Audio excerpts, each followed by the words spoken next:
이렇게 해서 백두산에 관한 위치, 성격, 의미, 그리고 경제적 가치를 말씀을 드렸습니다. 이제는 구체적으로 육지, 특히 만주 지역에 관해서 설명을 드리겠습니다. 첫 번째, 가장 중요한 것은 바로 남만주 일대거든요. 원조선의 핵심적은 요소지방, 요동지방은 서로 중요하기도 하는데 제 관점에서는 남만주 일대 전체를 포괄하는 것이고 특히 중요한 것은 송화강 유역이라는 것이 제 이론이에요. 그래서 송화강은 쭉 북상해 가면서 대안 지역에서 만나게 되는데 대안은 우리가 얘기하는 부여의 수소를 알려졌던 농안 지역 바로 위에 있는 건데요. 이렇게 흥얼령 지역에서 내려온 누운강과 그 다음에 백산소 출발해가지고 올라갔던 북류 송화강, 이 송화강이 만나는 곳이에요. 여기가 대안 일대인데 굉장히 중요합니다. 그래서 저는 여기 송릉평을 일부라고 하는데 그래서 이 중요성을 인식해서 95년도에는 이 지역 근처에 가서 말을 샀습니다. 원래는 올란호트까지 가서 말을 사려고 했었는데 못 사고 결국은 대안 근처의 시내리 마을에서 말 3피를 샀고요. 그래서 대안부터 말 타고 고구려의 두 번째 수도이면서 실질적 수도인 국내선까지 말 타고 내려온 적이 있습니다. 그만큼 대안은 굉장히 중요한 곳이기 때문에 우리 원조선의 문화, 특히 부여에게서는 핵심 지역에 해당이 됩니다. 그 증거들은 이 지역에서는 이렇게 많은 사례들도 나오지만 세속기 문화라든가 청동기 문화가 발달했고요.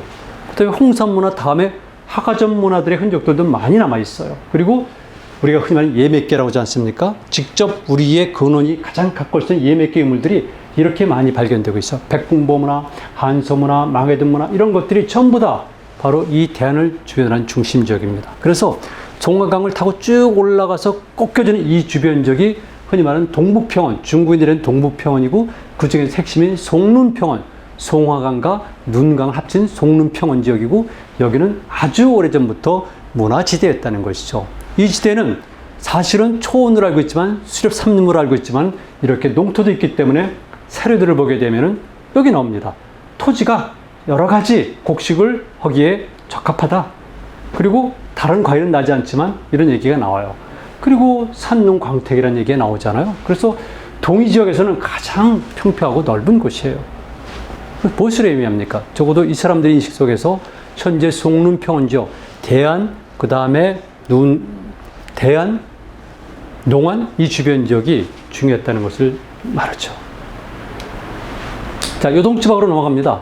요동지방에서는 여긴 산도 좋고 지형이 평탄하고 토지가 넓은데요. 그래서 흑융화 문화부터 시작해서 흔히 말하는 유화문명권인데 여기 농사가 시작이 되는 겁니다. 이 부분은 아무래도 유화문명권을 거론하면서 본격적으로 설명을 드려야 될 것 같아요. 그리고 이 지역은 주로 건조지다 보니까 밭농사가 발달했는데 특히 유념해야 될 사실은 제가 조금 전에 말씀드렸지만 해안선의 변화에 따라서 지금은 이 지역과 바레만과는 굉장히 거리가 먼 곳을 알고 있지만은 시기가 올라가면은 북상을 해서 지금 현재 홍산 문화의 주변 지역과 바다는 가까웠다는 것이죠. 그리고 이렇게 석재라든가 철, 아연 등의 지하자원이 풍부한데요. 제가 이 말씀을 드리는 이유는 원조선이 발전했던 이유, 고구려가 발전했었던 이유, 그리고 발해가 부단히 서진을 해서 요동지방을 장악했던 이유, 그리고 북방 유목민족들이 계속 남동 방향으로 진군해 내려온 이유, 그리고 중국의 한족들이 화북지방에서 다시 북동진하면서 이 지역을 공격했던 이유가 여러 가지가 있죠. 하나는 전략적 가치입니다. 왜냐하면 모든 군사력과 정치력이 마주치는 곳이기 때문에 흔히 말하는 체크 앤드 밸런스 이런 기능할 수 있는 거점 지역이고요. 더 중요한 사실은 바로 경제적 가치 때문에 그렇습니다. 농업 등등이 아니라 바로 지하자원 때문에 그렇죠. 전 근대 사회에서 고대 사회에서 가장 중요한 지하자원이 무엇이겠습니까? 철이거든요. 철. 그러면 동아시아 지역에서 가장 중요하고 가장 풍부한 철 생산지는 어디입니까? 당연히 현재 요동지방이죠. 물론 두망 하구 지역도 철산지가 있고요. 압록강 하구의 조그만 지역도 철 생산지가 있어요. 그러나 가장 양질의 최고의 철 생산지는 바로 요동지방이고요. 그 중에서도 요동성과 백암성과 안시성 있는 해성 지역이에요. 그래서 이 지역을 누가 장악하느냐에 따라서 직역으로 말하게 되면 누가 이 대규모의 유전지대를 확보하는가와 동일한 겁니다.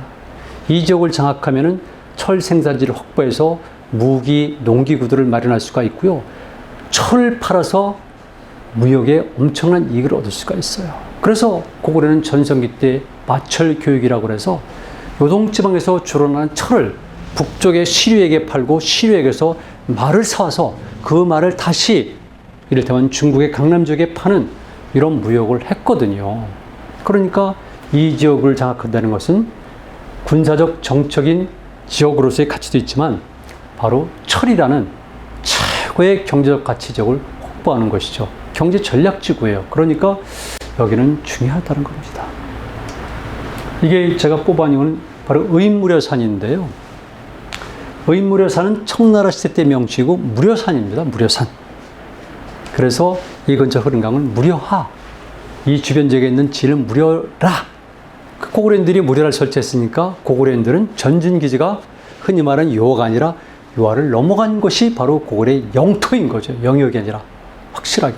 영역은 더 넓을 수도 있고. 그래서 저는 요동과 요소를 가르는 기준을 요하가 아니라 이 현재 의무려산으로 보고 있는 겁니다. 북쪽서 남쪽으로 타고 내려오는데 남쪽은 거의 바다. 예전에 요택과 연결이 되거든요. 그래서 이것도 우리 고대사의 시각을 교정하는 것이라고 봅니다. 어마어마한 산이죠. 그리고 중국에서도 가장 중요한 도교 성소지 않습니까? 도교. 이런 거대한 화강암으로 이루어진 산, 도교의 산지. 자, 제가 또 중요한 것을 말씀드리겠습니다. 이거 굉장히 기분이 좋은데요. 저는 좀 많은 학자들이 또 역사에 관심 있는 분들이 요동반도 남쪽의 장산군도를 주목하길 바라요. 좀 아쉬운 점은요. 역사에 관심 많다고 그러는데 정작 역사 지리에 대해서는 관심이 덜해요. 동해 범주에서 타타르 스트레이트를 빼먹은 것과 똑같이 우리가 보통 황해 또는 서해 그랬을 경우, 아니 요동반도도 좋아요. 그랬을 경우에 요동반도 동남부에 있었던 이런 장산군도를 빼먹고 있어요. 장산군도 오른쪽 가게 되면 석성열도, 그리고 조금 더 가면 해양도 등이 있어요. 그래서 요동반도부터 시작해서 압록강 하구까지는 이렇게 섬 군도 지역이 있기 때문에 엄청난 의미를 갖고 있는 거죠. 첫 번째, 바닷가 한가운데 이렇게 섬들이 있고 육지가 있다는 것은 얼마나 주변 지역에 어업자원이 풍부하다는 것을 의미합니까? 그건 당연하죠. 울릉도, 독도가 또는 이어도가 이 어백 생산기지인 이유가 있잖아요. 두 번째, 교통망입니다. 요동반도에서 압록하구라든가 요동반도에서 대동강 지역으로 갈 때 반드시 거칠 수밖에 없는 게 어딥니까? 장산군도 아니에요. 그럼 거기는 얼마나 군사적으로 가치가 높겠습니까? 군사적으로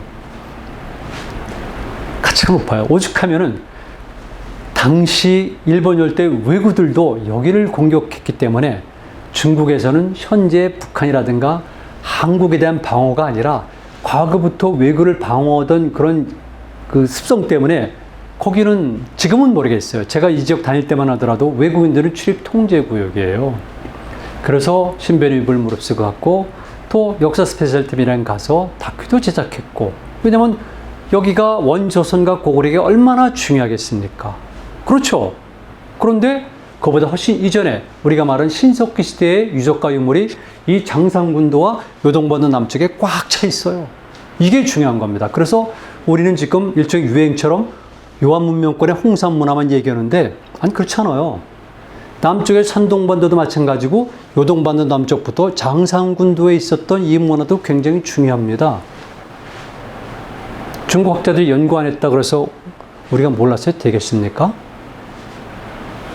자, 그래서 장산군도를 얘기하는데 이렇게 뭐 대단하죠. 대장산도, 광록도, 그 다음에 여기 석성열도예요. 석성열도 끝에서 그대로 짚고 올라가면 고구려의 가장 중요한 석성이 있습니다. 연개서문의 누이 동생인 연개수영이 지켰다는, 그리고 647년인가 48년 전투인데 제 기억이 적실하지 않는데요. 이때 무려 100여 차례 전투가 벌어진 해안이 바로 이 석송열도 앞에 있는 해안이에요. 자, 이런 것들 보이시죠? 이게 지도를 보여드릴게요. 이게 바로 장산군도와 석송열도, 이렇게 대양도 이런 겁니다. 자, 그런데 여기를 빼놓고 어떻게 군사작전이 생길 수가 있어요? 고구려가 당연히 중국 측 사례에 따르면 404년에 광개토당 즉위 14년이죠. 그때 이 지역을 장악했다고 돼 있어요. 현지에 가면 현지 그 자료에. 당연히 제가 인용해서 논문을 2편이나 발표했는데 이 지역에 관해서 중요하죠. 이렇게. 그리고 고구려 수나라 전쟁, 고구려 당나라 전쟁 때 대규모의 수군이 동원됐잖아요. 그건 제가 나중에 꼭 말씀드려요. 동아시아 국제대전, 동아지 중에 국제대전, 이거 제가 처음 쓴 영어고 학문적으로 정립한 거예요. 94년도 2월달에 나온 박사학위 논문이 3장이 다 그걸로 돼 있어요. 우리 동아시아를 이제 국제대전 입장에서 보자. 장기적 관점에서 보자. 문명 간의 쟁점 보자. 이런 이론이죠. 자, 그랬을 경우에 당연히 통과하게 되는 거죠. 그 이전에 고구려와 후조와의 군사동맹 관계, 고구려, 후조, 연, 그리고 밑에 도망간 동진, 이렇게 사각관계가 이루어질 때 해양을 통해서 외교가 이루어졌고, 그때 제안한 것은 바로 이렇게 후조와 고구려 간의 군사동맹이고 선박을 통한 군수물자 보급인데, 이랬을 때도 마찬가지고 주로 여기지만은 이런 지역 자체가 전부 다 고구려의 해양활동, 군사활동과 직결이 돼 있어. 그러니까 우리가 원조선의 활동을 이해할 때, 고구려 해양활동을 이해할 때, 달을 이해할 때 이걸 모르면 되겠습니까? 당연히 알아야 되죠. 그래서 여러분들은 오늘 강의를 통해서 요동반도 동남쪽에는 이렇게 거대한 군도 지역이 있었고 이것이 엄청난 의미를 가지고 있었구나 꼭 이해하셔야 돼요. 자, 그리고 이제 남서쪽인데요. 요동반도의 남서쪽은 묘도열도가 있습니다. 묘도열도 또는 묘도군도라고 그러는데요. 산동반도의 이른바 흔히 말하는 등주, 지금은 펑라이, 복례시죠. 그리고 당나라 시대 때 발해인들, 신라인들이 묵었던 관이 있었던 곳, 그리고 고구려 수장 간의 전쟁이 벌어질 때 특히 당나라군이 대규모의 군선을 파견했던 레주가 가까이 있는 곳, 여기가 바로 이 지역인데요. 산동반도에서 요동반도까지 연결되는 데는 묘도군도에서 점점 이어져 있고 이거를 노철산 수도라고 부릅니다. 그래서 아주 일찍부터 주장이 나온 건데요. 일본 학자들은 5,000년 정도부터 요동반도와 산동반도 간에는 해운업이 있었다고 표현했어요. 해운업. 그리고 6,000년, 7,000년 정도 전에 해양 관련 유적과 유물들이 노철산 수도, 즉 묘도군대의 여러 지역과 장산도에서도 발견이 된 겁니다. 그리고 실제로 그 위에 또 제가 살펴보니까 이렇게 요동반도 남쪽에서는 신석시대부터 문화가 매우 발전했으니까 당연히 요동반도의 신석기 문화와 산동반도의 신석기 문화는 서로 교류가 있었고, 교류하는 루트가 이렇게 징검다리처럼 여겨진 요도군도라는 것이죠. 그렇다면 어떤 연상을 할 수가 있겠습니까?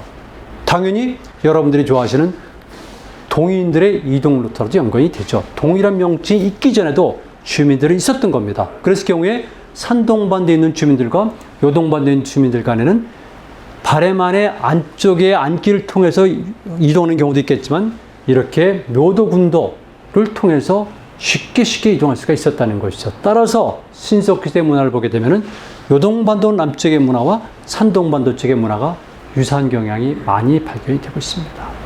그리고 이제 또 하나 주목하고 싶은 것이 요소지방인데요. 요소지방은 이 지역에 대능을 비롯해서 특히 신라모랭 강이 있습니다.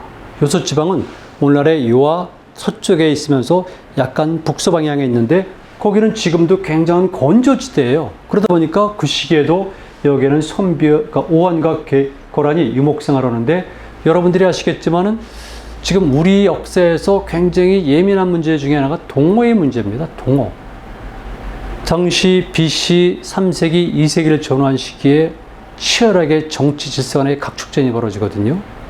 무섭게 등장한 신흥 세력인 흉노, 그리고 한무제의 세력, 한고조, 그리고 오랜만에 중국 쪽을 다시 통일한 한나라의 고조, 그리고 동쪽에는 동쪽 오랑캐라는 뜻의 동호란 존재가 있었는데요. 이 세 개의 존재가 치열하게 각축전을 벌이고 있습니다. 그런데 상대적으로 가장 강한 세력은 동호였습니다. 흉노가 동호에게 압박을 당하고 있었고, 그리고 한나라는 흉노에게 거의 나중에 복속 상태에 들어가게 되는 거죠. 60년 동안 한나라는 흉노에 거의 복속된 상태로 들어가게 되는 겁니다. 그런데 이 동호가 결국은 멸망하게 되면서 거기서 선비와 오한으로 갈라졌고요. 오한이 다시 갈라진 것이 바로 이렇게 거란이 되는 겁니다. 그래서 이 지역은 기본적으로 유목생활했고, 그래서 그 위에 기록들을 보게 되면 후한소 오한전에도 소, 말, 양 껍질을 실어온다. 그 이후의 시대 위세 고막해전에서도 고막해가 이렇게 부귀에게 늘 말과 가증을 짐승 가죽을 보낸다 등등. 이래서 요소지방은 이미 우리가 알고 있는 것처럼 훨씬 이전 원조선의 초기부터라도 여기는 유목생활하는 사람들이 있었다. 그렇다면 우리가 고조선 문명권 설정할 때는 남만주일 때 그런 동경과 것도 있지만은 요소지방에서 해안가 빼놓고 나머지 이 지역은 오늘날과 마찬가지로 건조지대이기 때문에 흔히 말하는 유목문화 또는 농목문화가 발휘가 된 것이죠. 그래서 우리 원조선의 문명권 속에서는 이렇게 농목문화 또는 유목문화 요소도 있다는 겁니다. 그래서 조금 전에 말씀드렸지만 이 요소지방은 우리가 말하는 원조선 시대에는 동호인들이 거주했는데, 동호인들은 동쪽 오랑캐, 흉노는 호 오랑캐, 진슈황이 만리장성을 쌓은 이유는 호의 침입을 막기 위해서. 그렇다면 동호는 호가 아닌 동쪽에 있는 오랑캐인데, 동쪽 오랑캐에 해당하는 종족 또는 정치 집단은 누구일까? 당시 흉노 세력과 맞먹을 만한 능력을 가진 정치 세력들의 주체는 누구일까? 그건 대안은 없어요. 동호밖에. 다만 동호계의 유물 속에서 우리가 알고 있는 전형적인 조선계의 비파형 동검 외에도 북방 유목계의 동검들도 동반돼서 발견되기 때문에 약간 해석을 어렵게 하지만 제 관점에서 보면 큰 문제는 없는 것이죠. 나중에 그 부분은 또 말씀을 드립니다. 오늘은 주로 생태환경과 연관이 되는 거니까. 그래서 여기는 북방 내륙의 유목 북방경제권과 교류하는 공간이고요. 남쪽으로는 황해북부와 요동만, 발해만을 이용하는 해양물류망이 형성된 곳입니다. 그래서 북방경제권과 해양물류망이 서로 만나는 곳이니까 여기가 얼마나 경제적으로 풍요로운 것이겠습니까? 그래서 바로 흔히 말하는 경제전략지구가 되니까 이 지역이 유화문명의 부대가 될 수밖에 없는 것이죠. 제가 사진을 가져왔는데요. 주로 유화문명권 중에서도 이렇게 서북쪽에 있는 지역인데, 이건 석가사진문화연구소가 제공한 사진들인데요. 이것이 현재 요소지방의 자연환경입니다. 뭐 큰 차이는 없어요. 왜냐면 거란 때 똑같았으니까. 여기 이렇게 양들을 키우고 있고. 보세요. 사진은 참 잘 찍었네요. 네, 이런 지역입니다. 자, 이래서 제가 중요 지역을 말씀드렸고요. 이제 빠른 시간 내에 덜 중요한 주변 지역을 제가 설명하겠습니다. 주변 지역은 첫 번째는 내몽골 지역과 몽골 지역의 일부까지 제가 얘기하고 싶어요. 왜 그러냐면은 우리가 아니라 우리의 브랜치 또는 반개 종족이 여겨지는 선비족들이 흥할령을 수시로 넘나들거든요.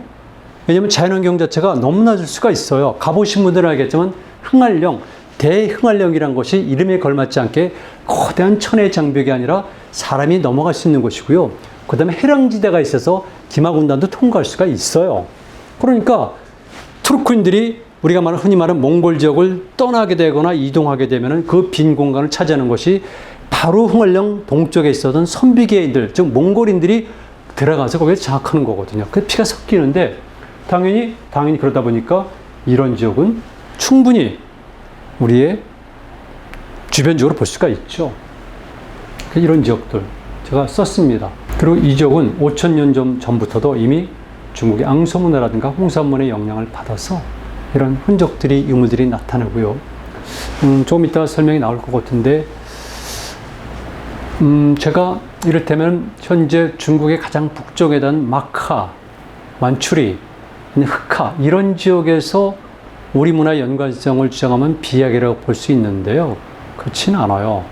왜냐하면 중국인들이 이미 그들의 사료를 통해서 중국 문화권이라는 것, 거기서 발견되는 그 시대 유물을 통해서 그 지역까지 교류가 있었다는 것. 다만 그들은 그들의 영향권이라든가 지배라는 용어를 썼지만 기본적으로 우리가 알고 있는 중원 지역과 그 다음에 유화 지역과 이런 북쪽 지역 간에는 교류가 있었던 겁니다. 그러니까 그거 그대로 우리가 적용해서 해석하게 되면 고조선 문명권의 범죄에 얼마든지 들어갈 수가 있는 거죠. 이게 우리 얘기입니까? 중국의 사료와 그걸 토대로 한 중국 역사학자들의 주장인데. 자, 여기서 보는 것처럼 사기에 보니까 이렇게 순위가 하나라 멸망한 다음에 도망가서 흉노를 관리했다. 이런 식의 사고들 하는 거죠. 여기에는 그래서 우리와 상당히 역사 연결될 가능성이 높은데 이 지역에 살았던 거란인들, 범거란인들의 생활을 보니까 이렇게 다양하더라. 그래서 씨름 경기라든가 등등이 있는데 어떤 분들은 이렇게 얘기를 하더라고요. 씨름하는 문화가 발견되면 우리와 꼭 연관을 시켜서 마치 우리 것처럼 해석하는데 그건 잘못된 거죠. 왜냐하면 기본적으로 유일한 것은 있지 않습니까? 인간은 호모 루덴스예요. 유기동물적인 특성을 가지고 있습니다. 그러니까 어디나 있는데 가장 쉬운 것 중에 하나가 이렇게 씨름 같은 경우가 있고요. 특히 초원에 있는 유목민족 집단들은 어디나 할 것 없이 전부 다 씨름 경기를 해요. 씨름하는 방식에 약간의 차이는 있을 수 있는데 그거는 문화에 있어서 스타일의 차이와 비슷한 거죠. 그래서 씨름이 하는 것이 발견됐다고 해서 우리랑 연관시킨 거는 그건 잘못된 것이고요. 반대 논리라면 그 씨름 문화권에 있는 사람들은 우리가 자기들에게 속했다고 주장하겠네요. 그건 곤란한 거죠. 다만 이 거란인들은 언어가 우리랑 통했다는 것이 기록에 나오고 가까운 지역에 있으니까 이런 풍습들은 우리와도 연관이 있다. 이렇게 말씀을 드릴 수가 있는 거고요. 실질적으로 거란에 관한 여러 가지 풍습을 보면은 고구려에 관한 중국 사료와 일치되는 것들이 많이 남아 있어요. 비슷한 거죠. 자, 그 지역에서 발견되는 이런 큰 물고기들이에요. 그러니까 우리는 그 어업 그러면은 바다를 생각하는데 강어업이 진짜입니다. 그리고 이 물고기들은 제가 직접 현장에 가서 본 거지만 이를테면은 아무로 흑룡강과 그 다음에 송화강이 마주치는 이런 지역에서 본 거지만 지금도 4란 키가 넘는 물고기들, 황호를 잡는 걸 봤어요. 그리고 그 지역에 있는 사람들은 제가 다음 시간에 여러분들 보여드릴게요. 물고기 껍질을 가지고 의복부터 시작해가지고 온갖 생활 도구를 만들어요. 이거 사료에도 남아있고 지금도 남아있는 겁니다. 민속에. 이런 것들이 우리 문화권, 원조선 문명권의 한 부분이었다는 거예요. 그 밖에 북만주와 흥월령 상류 지역이죠. 이런 지역도 우리랑 연관이 돼 있다. 이게 바로 산해경에 나오는 이런 지명에 관한 건데요. 지금은 그 당시 때 조금 환경이 변했지만 기본적으로 똑같습니다. 제가 사진을 가져왔는데요. 이게 훌른호 근처에 있는 어떤 마을입니다. 그 동네에 진흙으로 집을 만들고 이렇게 염소와 양을 키우고 있고, 그 다음에 훌른호죠. 옆에 보이로호가 있고, 그래서 훌른보이로호가 바로 세계 3대 목영지라는 훌른보이로 초원이에요. 훌른보이루, 훌른베이얼, 후룬페이 이렇게 여러 가지 발음으로 불려지고 있지만 기본적으로 이렇게 이 호수와 이 호수가 있는 곳에 초원이 바로 세계 3대 목양지랄 정도로 거대한 초원지대인 것이죠. 그래서 이 지역을 장악하면은 말 그대로 기마 문화가 발전할 수가 있다는 겁니다. 그리고 엄청나게 넓지만은 3,000여 개 하천망, 500여 개의 큰 호수, 이렇죠. 그 목초들이 120종류래요. 그러니까 얼마나 목초가 다양하고 제가 지난 시간에 말씀드렸지만 말과 양, 염소와 그 다음에 소가 먹는 풀이 종류가 다른 거예요. 그래서 같이 자라는 곳에선 세 종류의 가축을 키울 수가 있지만 그렇지 않을 경우에는 각각 분리시켜서 키울 수밖에 없는 것이죠. 그래서 문화권이 달라지는 거예요. 생활 양식도 좀 미미하지만. 그리고 3,000여 개 하천망이니까 얼마나 물길이 많았겠습니까?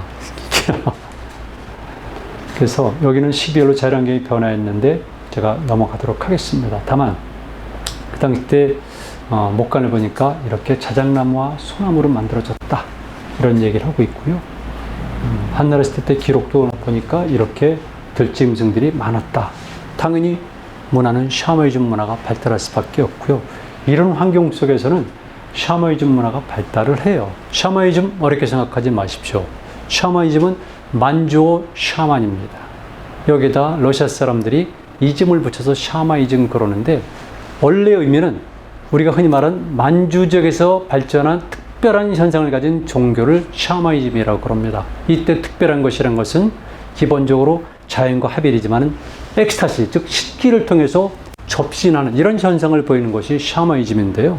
지금은 일반적으로 그냥 보통 1차 종교, 기층신앙, 민속 이런 것을 샤머니즘이라고 부르지만 원래는 바로 만주어 샤먼에서 나온 샤머니즘은 이런 겁니다. 그래서 경우에 이 지역에 살던 사람들은 대부분 이렇게 샤머니즘을 갖고 있고 그들이 가지고 있는 신령스러운 물건들을 보니까 우리가 말하는 일본이 말하는 삼종신기 또는 우리 무당들이 가지고 있는 삼무구 또는 단군신에 나오는 풍배, 우사, 운사가 가지고 있는 천부인 세계랑 일치가 되고 있는 거죠. 기본적으로 태양을 상징하는 거울 그리고 권력, 파워를 상징하는 칼 이거는 일치되고요. 나머지 하나는 문화권마다 차이가 있어요. 그러나 기본적으로 세 가지의 무구 또는 신기를 가지고 있는 것이죠.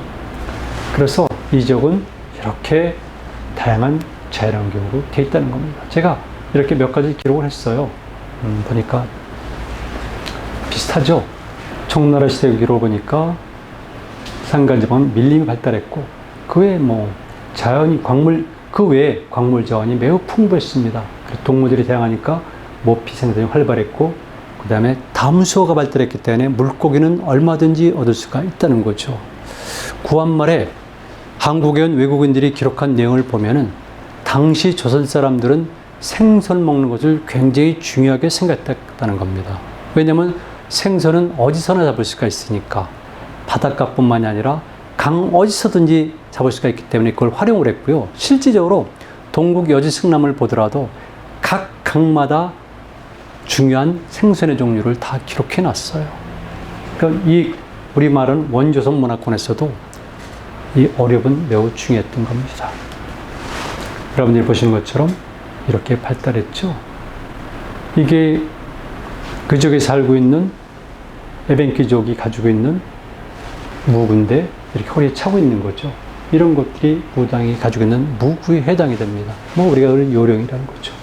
이런 것들이 이렇게 많고 그 다음에 여러분이 보는 것처럼 이렇게 사슴들도 있고 이 사슴은 사슴 가죽, 모피, 뿔 모든 것이 사용되고 특히 사슴뿔 같은 경우는 우리 남쪽에서도 발견이 많이 되지만은 구석기시대 유적에서 발견되지만 여러 가지 도구를 만드는데 활용하는 것이 바로 사슴뿔입니다.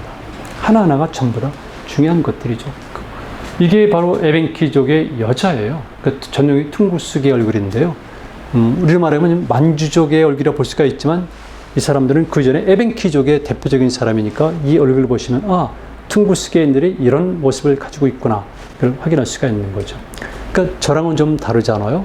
우리는 여러 개의 피가 섞인 겁니다. 투르크계, 몽골계, 퉁구스계 그리고 남쪽에서 올라갔던 사람들 모여서 우리의 근간이 성립된 거니까 여러분들이 너무 확대지향적이고 우리 역사 활동 모델을 넓히려는 욕심이 지나친 나머지 마치 우리를 전부 다 투르크계랑 연관시키는데 그렇지 않습니다. 그리고 투르크계와 징기스칸 중심으로 몽골계는 다릅니다. 퉁구스계는 더더욱 다르고 우리는 모든 것을 같이 함유하고 있고 이게 확실한 겁니다. 자, 자작나무 숲이잖아요. 여기 있는 거 보세요. 차가버섯이죠? 이게 다 돈입니다. 그 당시 때도 똑같아요. 그리고 여기 안 나왔는데요. 제가 나중에 말씀드려요. 정말 서로 게 많습니다. 이 지역에서 나는 진주, 담수 진주가 얼마나 비싸고 귀중한 건데요. 이런 것들이 바로 강물에서 나오고 특히 길림 있는 송화강의 길림 지역에 있는 송화강의 담수는 매우 유명하고 북주 또는 동주라고 해서 귀중한 것은 청나라의 황제와 황후와 그 어머니만이 의복에 사용할 수가 있어요. 그만큼 귀중한 건데 이런 것들의 산지가 어디? 바로 여러분들이 알고 있는 고조선, 지형으로 원조선의 생활권이라는 겁니다. 그래서 굉장히 경제적으로 풍요로운 나라가 원조선이었죠. 이 배들입니다. 늑대, 그리고 선비족이 하는 이야기인데 이것은 나중에 제가 고조선 문명권의 종족을 얘기할 때 더 사료를 통해서 말씀을 드릴게요. 그리고 이제 동만주 북부로 가게 되면은 여기는 흑룡강계와 삼림으로 연결된 삼강평원 지역이에요. 삼강이란 것이 바로 세 개 강이 만나는 곳이잖아요. 그러니까 아무르강, 송화강, 그 다음에 목단강 이렇게 만나는 곳이죠. 그리고 이 지역은 두막루국이랑 연관이 되는데요. 제가 이것을 여러분들에게 말씀드리고 싶어서 썼는데 나중에 또 상세히 말씀드립니다. 부여국이 멸망한 다음에 부여는 꽤 많은 국가로서 탄생과 붕괴를 거듭했잖아요. 마지막에 세운 나라가 두막루국이에요. 그런데 상강평은 일단은 영광이 되는 거고요. 위수에 보면 이런 기록이 나와요. 두막루국은 물길 북쪽 천여리에 있다. 그리고 옛날 북부여인데 시 동쪽에 있고 또 두막루의 동쪽은 바다와 다 있고 방 2000여리다. 이렇게 돼 있어요. 그렇다면 이게 얼마나 광대한 활동 범위입니까? 이것이 굉장히 관념적이고 추상적인 표현인데요. 중요한 것은 영토는 모르겠지만 적어도 이들의 활동 영역은 이렇게 넓다는 겁니다. 그러면은 부여가 멸망할 때 부여의 유민들이 세운 복국인 두막루국이 이 정도라면은 부여라든가 또는 고구려라든가 그들이 가지고 있는 활동 능력은 굉장히 뛰어났다고 보는 것이 순리죠. 자, 그래서 후한서나 삼국지, 진서 등의 부여전을 보게 되면 이렇게 부여에 관한 설명하고 있으니까 이 지역은 부여의 활동 무대이고 부여는 우리 생각보다 훨씬 더 강력한 정치 세력을 가진 나라였다는 걸 알 수가 있습니다. 그리고 이제 목단강 하류가 있는데 모란강 하류가 있는데 이 지역은 다시 그리고 상강평원은 모란강의 하류인데요. 바로 발해 15부 가운데 안에 동평부가 있었던 겁니다. 이것은 흥교 주변에 있는 모습인데 지금도 이렇게 사슴들을 거의 방목을 해서 키우고 있습니다. 그 시기에도 이 지역은 사슴이라든가 이런 야생동물들이 많이 서식하고 있었거든요. 그래서 이들이 가지고 있는 여러 가지 경제적 가치, 특히 모피산업 이런 것들을 유추할 수가 있습니다.